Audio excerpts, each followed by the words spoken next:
Hello, Mark. I'm Jennifer from the Sophomore Speaking and Listening class. Today I will be reading This App Knows How You Feel from the Look on Your Face by Rana Kaliouby. Our emotions influence every aspect of our lives, from our health and how we learn, to how we do business and make decisions, big ones and small. Our emotions also influence how we connect with one another. We've evolved to live in a world like this, but instead we're living more and more of our lives like this. This is a text message from my daughter last night. In a world that's devoid of emotion, so I'm on a mission to change that. I want to bring emotions back into our digital experiences. I started on this path 15 years ago. I was a computer scientist in Egypt, and I had just gotten accepted to a PhD program at Cambridge University. So I did something quite unusual for a young, newlywed Muslim Egyptian wife. With the support of my husband, who had to stay in Egypt, I packed my bags and I moved to England. At Cambridge, thousands of miles away from home, I realized I was spending more hours with my laptop than I did with any other human. Yet despite this intimacy, my laptop had absolutely no idea how I was feeling.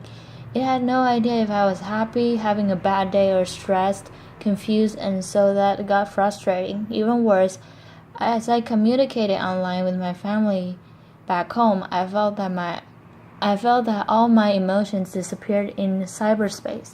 I was homesick, I was alone, I was lonely, and on some days I was actually crying, but all I had to communicate these emotions with was this: laughter. Today's technology has lots of IQ but no EQ, lots of cognitive intelligence but no emotional intelligence. So that got me thinking, what if our technology could sense our emotions? What if our devices could sense how we felt and reacted accordingly, just the way an emotionally intelligent friend would? Those questions led me and my team to create technologies that can read and respond to our emotions, and our starting point was the human face. So our human face happens to be one of the most powerful channels that we all use to communicate social and emotional states. Everything from enjoyment, surprise, empathy, and curiosity. In emotion science, we call each facial muscle movement an action unit. So for example, action unit 12, it's not a Hollywood blockbuster. It is actually a lip corner pull, which is the main component of a smile. Try it, everybody. Let's get some smiles going on. Another example is action unit 4. It's the brow furrow. It's when you draw your eyebrows together and you'll create all these textures and wrinkles. We don't like them, but it's a strong indicator of a negative emotion. So we have about 45 of these action units, and they combine to express hundreds of emotions. Teaching a computer to read these facial emotions is hard because these action units, they can be fast, they're subtle, and they combine in many different ways. So take for example the smile and the smirk. They look somewhat similar, but they mean very different things. Laughter. So the smile is positive, a smirk is often negative. Sometimes a smirk can make you become famous, but seriously, it's important for a computer to be able to tell the difference between the two expressions. So how do we do that? We give our algorithms tens of thousands of examples of people we know to be smiling from different ethnicities, ages, genders, and we do the same for smirks. And then using deep learning, the algorithm looks for all these textures and wrinkles and shape changes on our face, and basically learns that all smiles have common characteristics, all smirks have subtly different characteristics. And the next time it sees a new face, it essentially learns that this face has the same characteristics of a smile, and it says, aha, I recognize this. This is a smile expression. So the best way to demonstrate how this technology works is to try a live demo. So I need a volunteer, preferably somebody with a face. Laughter. Chloe's going to be our volunteer today. So over the past 5 years, we moved from being a research project at MIT to the company where my team has worked really hard to make this technology work. As we like to say in the wild, and we've so shrunk it so that the core emotion engine works on any mobile device with a camera, like this iPad. So let's give this a try. As you can see, the algorithm has essentially found Chloe's face, so it's the white bounding box, and it's tracking the main feature points on her face, so her eyebrows, her eyes, her mouth, and her nose. The question is, can it recognize her expression? So we're going to test the machine. So first of all, give me your poker face. Yep, awesome. Laughter. And then as she smiles, this is a genuine smile. It's great. So you can see the green bar go up as she smiles. Now that was a big smile, can you try a subtle smile to see if the computer can recognize? It does recognize subtle smiles as well. We've worked really hard to make that happen. And then eyebrow raise, indicator of surprise. Brow furrow, which is an indicator of confusion. Frown, yes, perfect. So these are all the different action units. There's many more of them. This is just a slimmed down demo, but we call each reading an emotion data point, and then they can fire together to portray different emotions. So on the right side of the demo, you look like you're happy.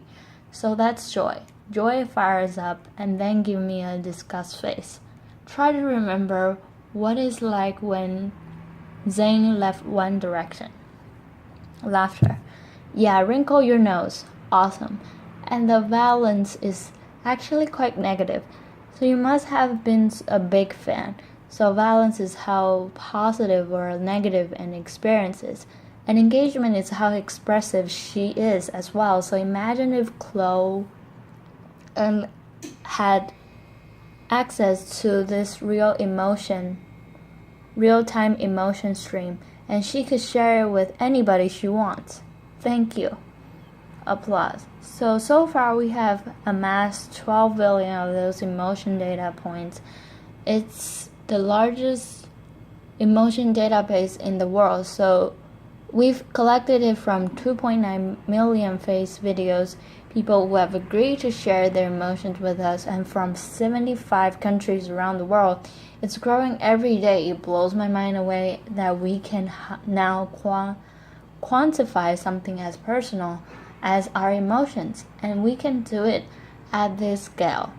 So what have we learned to date? Gender. Our data confirms something that you might suspect. Women are more expressive than men. Not only do they smile more, their smile lasts longer. And we can now really quantify what it is that men and women respond to differently. Let's do culture. So in the United States, women are 40% more expressive than men. But curiously, we don't see any difference in the UK between men and women. Laughter. Age. People who are 50 years and older are 25% more emotive than younger people. Women in their 20s smile a lot more than men the same age, perhaps a necessity for dating. But perhaps what surprises us the most about this data is that we happen to be expressive all the time, even when we are sitting in front of our devices alone, and it's not just when we are watching cat videos on Facebook. We're expressive when we're emailing, texting, shopping online, or even doing our taxes. Where is this data used today? In understanding how we engage with media, so understanding virality and voting behavior, and also empowering our emotion in enabling technology. And I want to share some examples that are especially close to my heart. Emotion-enabled wearable glasses can help individuals who are visually impaired read the faces of others, and it can help individuals on the autism spectrum interpret emotion, something that they really struggle with. In education, imagine if your learning app sense that you were confused and slow down, or that you are bored so it sped up. Just like a great teacher would in a classroom. What if your wristwatch tracked your mood, or your car sense that you're tired, or perhaps your fridge knows that you're stressed, so it auto locks to prevent you from begin eating. Laughter. I would like that. Yeah. What if when I was in Cambridge I had access to my real-time emotion stream, and I can share that with my family back home in a very natural way, just like I would have if we were all in the same room together. I think 5 years down the line, all our devices are going to have an emotion chip, and we won't remember what it was like when we couldn't just frown at our device, and our device would say, you didn't look like that, did you? Our biggest challenge is that there are so many applications of this technology. My team and I realize that we can't build them all ourselves. So we've made this technology available so that other developers can get building and get creative. We recognize that there are potential risks and potential for abuse, but personally, having spent many years doing this, I believe that the benefits to humanity from having emotionally intelligence technology far outweigh the potential of misuse. And I invite you all to be part of the conversation. The more people who know about this technology, the more we can all have a voice in how it's being used. So as more and more of our lives become digital, we are fighting a loose battle trying to curb our usage of devices in order to reclaim our emotions. So what I'm trying to do instead is to bring emotion into our technology and make our technologies more responsive. So I want those devices that have separated us to bring us back together. And by humanizing technology, we have this golden opportunity to reimagine how we connect with machines, and therefore how we as human beings connect with each other. Thank you. Applause.